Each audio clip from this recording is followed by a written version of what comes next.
बिस्मिल्लाहिर्रहमानिर्रहीम। अस्सलाम वालेकुम। आज दो ख़बरें डिस्कस करनी है। पहली ख़बर अफ़गानिस्तान के साबिक़ सदर अशरफ गनी के बारे में है कि अशरफ गनी कहाँ गया, इसने क्या स्टेटमेंट दी, इसका क्या कहना है, किस तरह भागा, क्या लेके जाना चाहता था, अमेरिकन ने इसे कैसे रोका। दूसरी खबर नूर मुकद्दम केस के हवाले से है कि नूर मुकद्दम के कातलों की लिस्ट तवील होती जा रही है।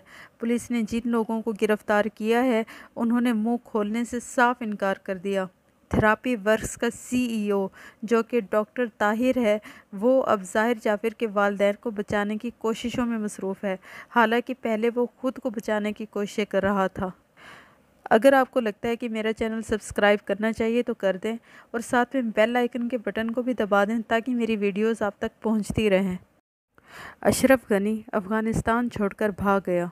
अशरफ गनी ने अपने फेसबुक अकाउंट पे कहा है कि आज मुझे एक मुश्किल फ़ैसला करना था, या तो मैं मुसल्लह तालिबान जो महल में दाखिल होना चाहते थे उनके सामने खड़ा हो जाऊं, या फिर अपने प्यारे मुल्क जिसकी हिफाजत के लिए गुज़श्ता 20 सालों में मैंने अपनी ज़िंदगी सर्फ कर दी, मैं उस मुल्क को छोड़ दूं।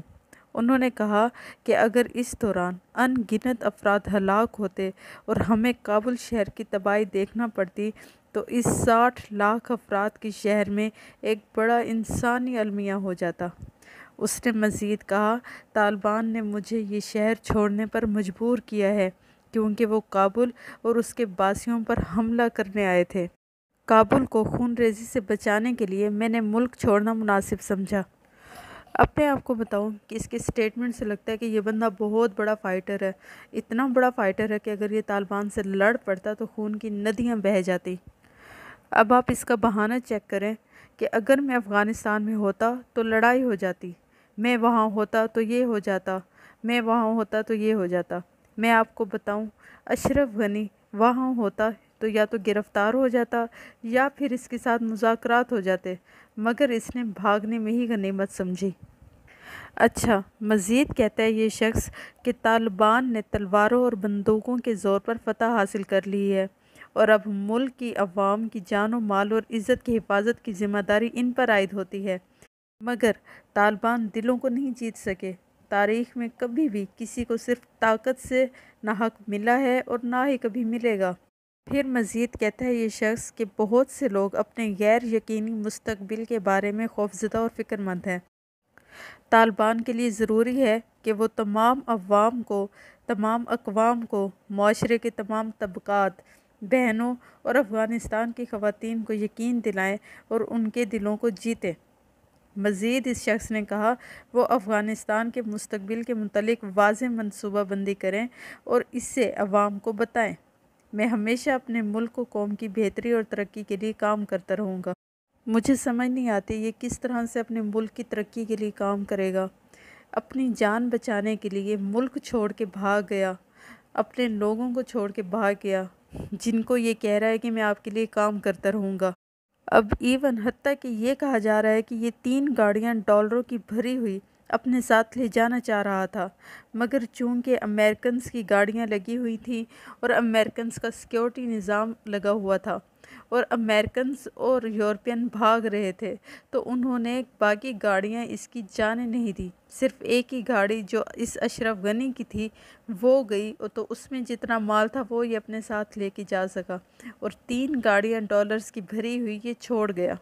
पहले ये ताजिकिस्तान भागा, फिर ताजिकिस्तान से ओमान भाग गया है और अब पता नहीं ये कहाँ कहाँ भागेगा। मैं आपको इसके कुछ स्टेटमेंट्स बताऊं। अशरफ गनी कहा करता था कि मैं कभी छोड़कर नहीं भागूंगा, मुझे नफ़रत है उन लोगों से जो मुल्क छोड़कर भाग जाते हैं।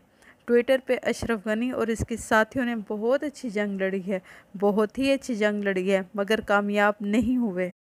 इस अफ़गानिस्तान का वज़ीर दिफ़ा जनरल बिस्मिल्लाह काबुल से मुत्तहिदा अरब अमीरात भाग गया है, मगर जब इसको फ़्लाइट नहीं मिल रही थी ये अशरफ गनी के बारे में कहता था कि हमारे हाथ पीठ के पीछे बांधे और वतन बेच दिया है, गनी और उसके गिरोह पर मैं लानत भेजता हूँ, ये कहा था इस वज़ीर दिफ़ा जनरल बिस्मिल्लाह ने।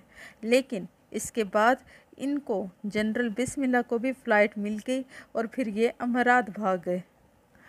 अब अशरफ गनी पहले ताजिकिस्तान फिर ओमान भाग गए हैं अपनी बीवी बच्चों को लेकर, और अफ़गानिस्तान को अकेला छोड़ दिया तालिबान के रहमो करम पर। दूसरी तरफ तालिबान ने 94% अफ़गानिस्तान पर कब्ज़ा कर लिया है और आम माफ़ी का भी ऐलान कर दिया है। और अब आते हैं नूर मुकद्दम के केस की तरफ। नूर मुकद्दम के केस में कुछ पेशरफ्त हुई है। थेरापी वर्क्स के 6 लोगों को गिरफ़्तार किया गया था और उनको कचहरी में लाया गया। उन 6 लोगों में थेरापी वर्क्स का CEO ताहिर ज़हूर भी शामिल है और अमजद भी शामिल है। अमजद की हालत अब ठीक हो गई थी, वो हॉस्पिटल से डिस्चार्ज हो गया था, तो उसे भी गिरफ़्तार कर लिया गया। इन 6 के 6 लोगों का 1 रोज़ का जिस्मानी रिमांड लिया गया।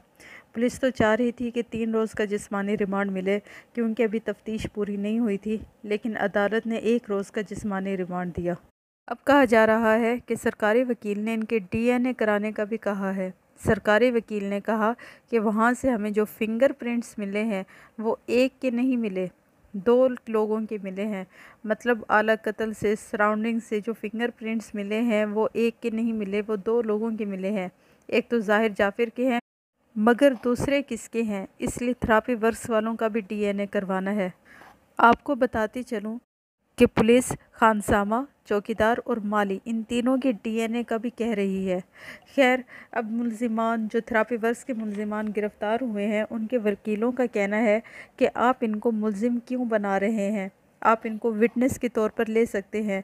जिस पर पुलिस ने कहा है कि हमने इनको डे 1 से कहा है कि आप गवाह के तौर पर आएँ, मगर इन्होंने कोऑपरेट ही नहीं किया और साफ इनकार कर दिया है। अब मैं आपको बताऊं, इन सब बातों का मतलब ये है कि इन सब मुलाजमीन और थेरापी वर्क्स की टीम के लोग जो गिरफ़्तार हैं, पुलिस इनको पहले से ही बोला है कि आप लोग विटनेस के तौर पर आएँ, मगर ये तैयार नहीं हुए।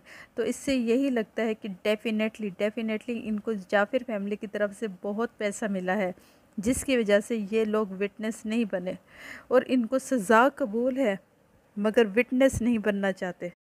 अब अदालत में जो थेरापी वर्क्स के CEO हैं, उनकी उम्र 70 साल है। उनके वकील बार बार कह रहे हैं कि इनका इस मामले से कोई लेना देना नहीं है, मतलब इसको छुड़वाने की कोशिश की जा रही है। मुझे समझ नहीं आती कि 70 साल इसकी उम्र है, मगर उसे शर्म नहीं आई थी कि डॉक्टर होते हुए भी अपनी टीम को ऑर्डर देकर भेजा कि जाओ और लाश को ठिकाने लगाओ और ज़ाहिर जाफ़िर को भी साथ ले आओ। और आपको और मुझे, हम सबको पता है कि इसने वालदैन के, ज़ाहिर जाफ़िर के वालदैन के कहने पर थेरापी वर्क्स की टीम को ये घटिया हरकत करने के लिए भेजा था। अब इसका वकील कहता है कि इसका इस केस से कोई ताल्लुक़ नहीं है, बस अवाम को बेवकूफ़ बनाने की कोशिश की जा रही है। अब ये अगर 70 साल का है तो क्या इसको इसके कसूर की सज़ा नहीं मिलनी चाहिए? ऑब्वियसली मिलनी चाहिए और ज़रूर ही मिलनी चाहिए। अब बात ये है कि ये ताहिर ज़हूर जो कि CEO है, वो ज़ाहिर जाफ़िर के वालदैन के साथ मुसलसल राब्ते में था और इसी शख्स के कहने पर थेरापी वर्क्स की टीम सब कुछ मिटाने के लिए गई थी। आज सुबह 10:30 बजे ये मुल्ज़िमान फिर से पेश होंगे। इफ्तिखार और जमील को भी आज ही अदालत में पेश किया जाएगा DNA के लिए, और फिर इनके ब्लड सैंपल्स लिए जाएंगे और वो लाहौर भेज दिए जाएंगे, और माली के ब्लड सैंपल्स ऑलरेडी लाहौर भेज दिए गए हैं। इस केस में ज़ना बिल जब्र की दफ़ात भी शामिल कर ली गई है और इस्लामी कवानीन के मुताबिक इसकी सज़ा संसार करना है और पाकिस्तानी लॉ के मुताबिक उम्र कैद भी हो सकती है और सज़ाए मौत भी हो सकती है। अब मैं आपको बताऊं, आप एक चीज़ नोटिस करें, जब से ज़ाहिर जाफ़िर के वालदैन के वकला तब्दील हुए हैं, तब के बाद से स्ट्रेटजी चेंज हो रही है केस की। अचानक से खानसामा और गार्ड के ब्लड सैंपल लिए जा रहे हैं, हालांकि ये दोनों डे 1 से गिरफ़्तार हैं, इनके पहले नहीं लिए गए। अचानक से मालिक भी गिरफ़्तार हो गया, अचानक से थेरापी वर्क्स वाले भी गिरफ़्तार हो गए हैं और उनके भी DNA लिए जा रहे हैं। देखना ये है कि कहीं नूर मुकद्दम के कत्ल का इल्ज़ाम किसी और पर डालने की कोशिश तो नहीं की जा रही। ये सब आने वाला वक्त बताएगा कि आगे क्या होना है। आपको और हमें केस पे नज़र रखनी है कि आगे क्या होने जा रहा है और क्या क्या हो रहा है। बाकी अल्लाह से दुआ है कि अल्लाह नूर को इंसाफ दे। आखिर में यही कहूँगी कि हर चमकती चीज़ सोना नहीं होती, और बच्चों को बचपन से ही सही गलत का फ़र्क बताएं, बच्चों को सिखाएं। हर किसी को इज़्ज़त देनी चाहिए, चाहे वो आपका हो या पराया हो, चाहे वो अमीर हो या गरीब हो, ताकि आपके बच्चे बड़े होकर ज़ाहिर जाफिर की तरह दरिंदा ना बने। उम्मीद करती हूँ कि आपको मेरी वीडियो अच्छी लगी होगी। नेक्स्ट वीडियो तक के लिए अल्लाह हाफ़िज़।